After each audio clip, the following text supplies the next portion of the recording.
Басымнан өтті. Әсел Асқар отбасында болған зорлық-зомбылық туралы айтты.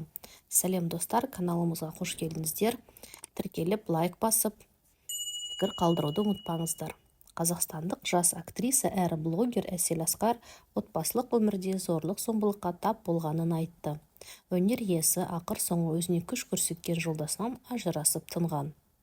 Әсел Асқар өміріндегі ауыр кезеңде жақындарының қолдауы аса ерекше болғанын жеткізді. Актриса басынан өткен жағдайды Review News бағдарламасында ақтарды.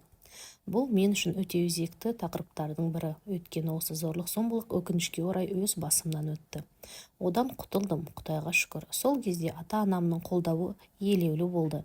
Шыдап жүрмейсің, жалғыз қызымызсың, сен мұндай өмірге лайықты емессің деді.